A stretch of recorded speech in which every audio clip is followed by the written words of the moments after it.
ఏ ధనుకాసురుడు వృషభాసురుడు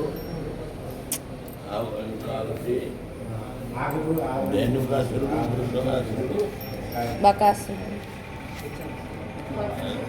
అగాసురుడు ఇక్కడే రాధమ్మ రాధాకుండకి సూర్య పూజకి వచ్చారు. వ్యోమాసురుడు రాధమ్మ వ్యోమాసురు కాదు కదా మరి. అప్పుడు ధేనుకాసురు వృషభాసురుడు వృషభాసురుడు ధేనుకాసురుడు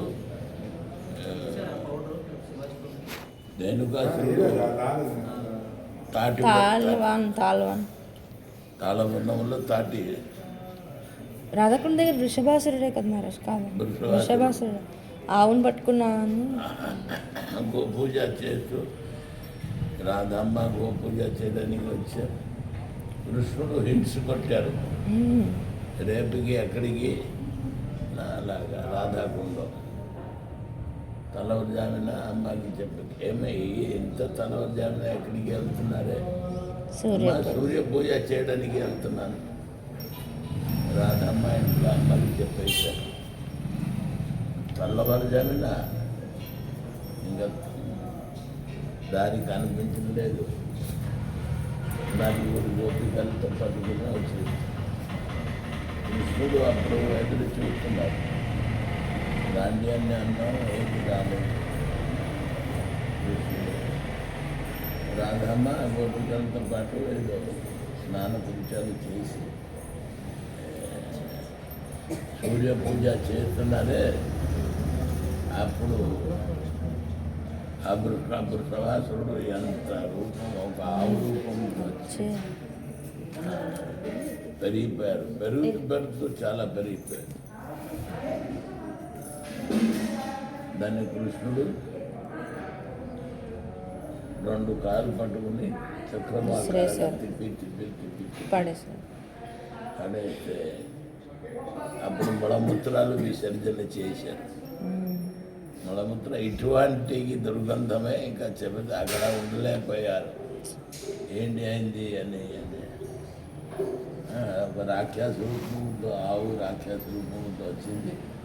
కృష్ణుడు చంపిన స్వామికి అలాగా తిప్పుతూ చేతులు మలమూత్ర అంత ఏరియా అంత కంపోయి దాన్ని వెళ్ళి వదిలేస్తే వెళ్ళి పడి చనిపోయింది ఆవు. అయితే అప్పుడు రాధమ్మ అన్నారు, దీని గురించే మాకు పిలిచారా ఇక్కడికి? నువ్వు మాతో మాట్లాడుకో, నువ్వు మాకు ముట్టుకోకూడదు అని రాధమ్మ చెప్పి, ఏ అమ్మ నన్ను గోహత్యాదోష చేశారు,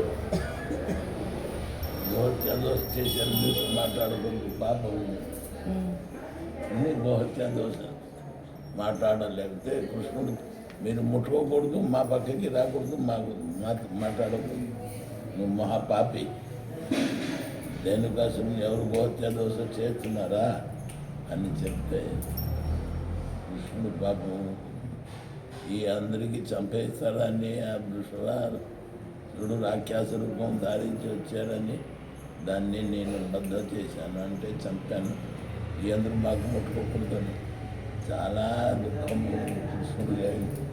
అప్పుడు కూర్చుని అయితే పవిత్రం ఎట్లాగా అవుతారు? ప్రపంచంలో ఉన్న అన్ని తీర్థాలు వెళ్ళి మీరు స్నానం చేసి వస్తే అప్పుడు నీకు పవిత్రము కలుగుతుంది. లేకపోతే నువ్వు మాకు ముట్టకూడదు, ఎవరితో మాట్లాడకూడదు. అప్పుడు కృష్ణుడు ఏం చేశారు? ప్రపంచం ఎప్పుడు తిరుగుతాను, ఏం చేస్తామని చెప్పి అన్ని తీర్థాన్ని మనసులో స్మరించాడు. మనసులో స్మరిస్తే మురళి ఉంది చూసారా, దాంట్లో తవ్వి ఆ కుండము తయారు చేశాడు. అది మానసికంగా అని ఉంది అక్కడ. దాంట్లో స్నానం చేశారు. స్నానం చేస్తే పవిత్రం అయింది అని ఆ కుండము చూసి ఈ అందరికీ అక్కడ స్నానం చేయాలి అని మనసులో శ్రద్ధ కలిగింది. రాధామాకి గోపికలు కృష్ణ మనం కూడా స్నానం మీరు చేయడానికి వీల్లేదు స్నానం. మీరెందుకు మా పవిత్ర కుంభం మీరు ఎందుకు స్నానం చేస్తాం గోము ఎక్కడికి వెళ్ళాం మనం అన్ని చేసాలి ఇక్కడ ఉంది ఎంత నువ్వు మీరు ఎవరు స్నానం చేయడానికి వెళ్ళలేదంటే రాధమ్మ చాలాసేపు వారికి ఏడిసి రాధమ్మ ఏంటి ఆ పక్కన ఇది కట్టేవారు కదా ఆడవాళ్ళు కంకణం కంకణం గాజు కంకణం. ఆ కంకణం తీసి దాంట్లో తవ్వితే ఉన్నవ తేరా అయింది తప్ప నీళ్లు రా కృష్ణ నీళ్లు రావట్లేదు ఏం చేయదు. ఏంటి చచ్చని మాకే నీకు వస్తుందా లేదు. మీరు నేను తగ్గను వచ్చేసింది దొంగ అంతా మీకు వచ్చేసిందా. అప్పుడు కృష్ణుడి పాదములు పడి ఏడిసిన వలన కృష్ణుడు ఏం చేశాడు, తనకు మురళి ఉంది కదా, మురళి ఈ కుండం నుంచి ఆ కుండకి ఒకటి దారి పెట్టేశారు. దానికి ఏమి తీసుకుంటారంటారా. అరటిపాడు ఆ బేగులో ఉండేది నిన్న అయిపోయిందా.